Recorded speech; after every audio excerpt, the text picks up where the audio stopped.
Mire, una buena noticia es poder saludar a un doctor en seguridad internacional de la Universidad Nacional UNED de España. Es un profesor titular del Departamento de Ciencias Políticas y Relaciones Internacionales de la Universidad del Norte en Barranquilla. Él tiene un libro que se llama El conflicto armado en Siria.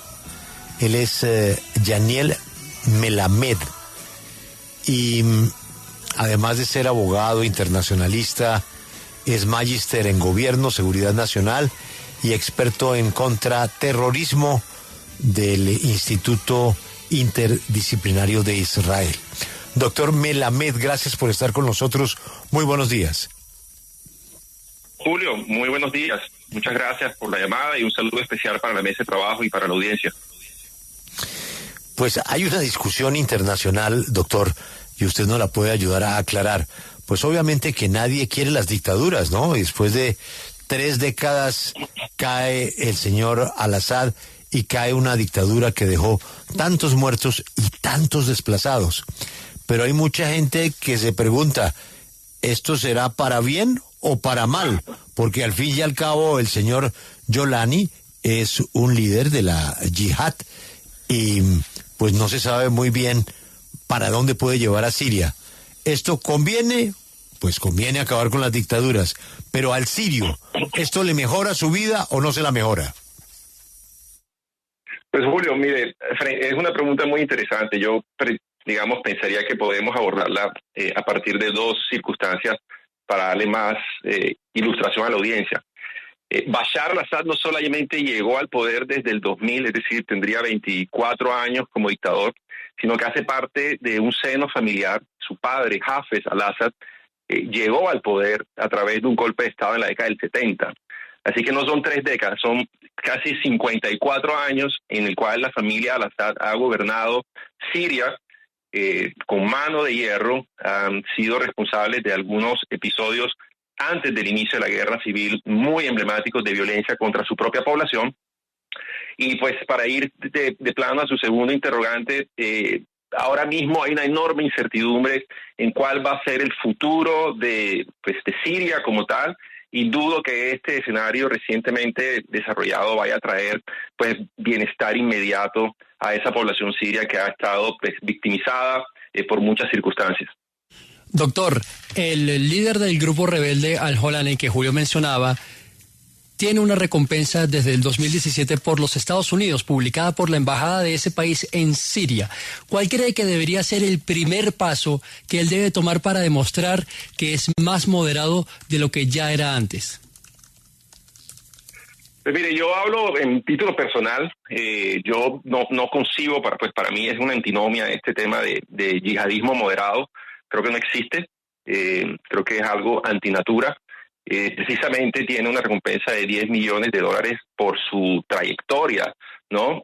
Como una figura, preponderante, prominente en el escenario yihadista que se convocó en Siria. Quiero desarrollar un poco una idea que creo que le va a ayudar a la audiencia a entender por qué se habla de yihadismo en Siria. Así como en Afganistán en la década del 70, después de la invasión del ejército soviético, Afganistán se convirtió en una especie de imán, de magneto para muchos yihadistas, combatientes que querían luchar contra el ejército soviético y liberar tierra islámica. Pues algo similar ocurre en Siria precisamente, y es como un Afganistán mucho más reciente en términos generacionales, y allí también van a parar muchos combatientes que han estado, buscando liberar la lucha santa o la yihad en función de liberar lo que ellos consideran tierra sagrada islámica, y con un agregado, importante adicional. Hay que tener en cuenta que entre Siria e Irak precisamente fue el escenario donde se desarrolló el llamado Estado Islámico, ¿no? Esta denominación con la que mediáticamente se ha denominado a este grupo ISIS, y que pretendía, entre otras cosas, borrar las fronteras artificiales que se habían creado en la región, pero, llevando a cabo una apuesta muy distinta a la que en su momento desarrolló Al-Qaeda, que tuvo su origen en ese escenario de conflictividad de Afganistán. Difiere absolutamente, pese a compartir un mismo ADN yihadista, en sus metas, sus medios y sus modos. Profesor, pero cómo organizar la transición, porque, bueno, está claro que el líder de HTS, el señor Al-Jorani, pues tiene un liderazgo destacado, pero son muchas las facciones, y uno ve más fácil que esté una guerra civil entre las facciones rebeldes, que son tan diversas, antes que alguien que logre cohesionar a Siria con un mismo objetivo. No, yo no veo eso factible, y le voy a explicar por qué. Para hablar de transición deberíamos estar en un escenario pues de mayor calma, digamos, de una disminución, así sea lenta pero progresiva, en los niveles de violencia y de conflictividad, de las violaciones masivas y sistemáticas a los derechos humanos, de que más o menos existe un consenso entre este variopinto grupo que se o que es denominado como el grupo de rebeldes, ¿no?, que de alguna manera combatían la fuerza y el régimen, y eso no existe por ningún lado. Siria, el mapa de Siria, tal como lo conocimos pues en el bachillerato, como lo estudiaba uno en los atlas antes del inicio de la guerra civil, ya no existe. Hay un pedazo de Siria que está controlado por Turquía, hay un pedazo de Siria que está controlado por los kurdos, hay una injerencia muy importante también de actores regionales, de actores globales, hay una diferencia y hostilidad y casi que animadversión natural entre facciones al interior de ese variopinto grupo rebelde. No creo que podamos hablar de un liderazgo, digamos, convocante, descollante, en el cual pues todo este mundo de actores, tanto estatales como no estatales, cada uno con sus propios intereses estratégicos, pues vaya a simplemente a seguir al ritmo de lo que este señor pues vaya a plantear. Yo, por el contrario, creo que estamos en un escenario muy complejo y que ese proceso de adormecimiento que habíamos visto de algunos años del conflicto armado en Siria puede entrar a digamos, un proceso de exacerbación bastante peligroso. Claro, uno ve la reacción de los sirios por el mundo y es de alegría. En Siria, fuera de Siria, pero obviamente la preocupación es el futuro. Pero ellos dicen, por lo menos déjenme celebrar este ratico que llevamos 54 años de dictadura. Déjenos celebrar por lo menos estos 5 minutos. Pero obviamente viene la preocupación. Y en ese sentido yo le preguntaría a usted, ¿teme que pueda ocurrir algo como lo de Libia? Después de que se libran de la dictadura de Gaddafi y la familia, pues Libia se hundió en el caos. ¿Teme usted que algo parecido pueda pasar con Siria? Es una posibilidad latente, Félix. Como le explicaba, no hay en este momento una fuerza dominante sobre, digamos, todo el territorio sirio. Es decir, no hay una fuerza dominante que pueda ejercer ese control territorial necesario pues para garantizar el monopolio de las armas, el monopolio de la seguridad, el monopolio de la tributación, el monopolio de la resolución de conflictos y administración de justicia, digamos que son los monopolios tradicionales que se esperan que tenga un Estado funcional, y todo esto, pues por supuesto yo lo veo muy distante a la realidad.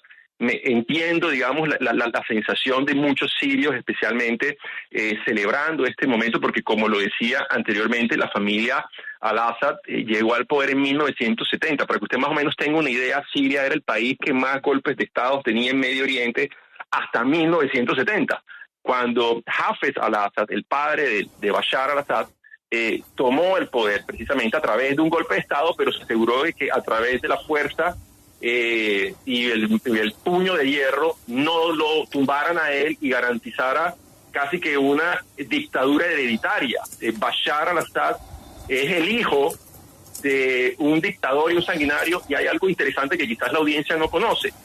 Es el hijo que casi que por accidente llegó al papel de dictador. Realmente el hijo moldado a imagen y semejanza de su padre, el que pertenecía a las fuerzas especiales del ejército sirio, era su hermano Bassel al-Assad, pero muere en un accidente de tránsito en unas circunstancias muy complejas, y prácticamente Bashar le toca hacer un curso express de dictador. Empiezan pues a graduarlo y a darle galardones militares como para perfilarlo como un tipo con este enorme y profundo conocimiento de la estrategia y la geopolítica regional. Se cambia la constitución, se reduce la edad en la cual se puede ejercer el cargo de presidente de Siria, que estaba hasta ese momento en 40 años, y se baja a 34, precisamente la edad que tenía Bashar al-Assad en aquel momento. Y entonces el pueblo sirio solo ha conocido el yugo, la limitación de sus libertades en manos de una familia que lleva 54 años en el poder y que, pese a que la mayoría de la gente en el ámbito regional no daban mucho por el futuro de Bashar al-Assad, pues ha demostrado ser el hijo de su padre.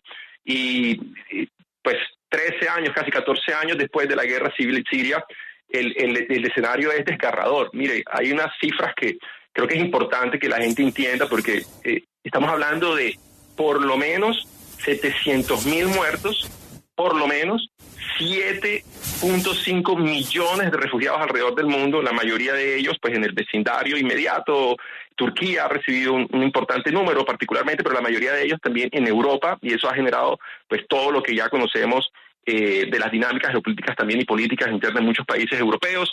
Y creo que es entendible este momento de regocijo, porque es algo que anhelaban, pero no necesariamente pueda traducirse en una solución definitiva de las problemáticas que han perseguido a Siria durante tanto tiempo.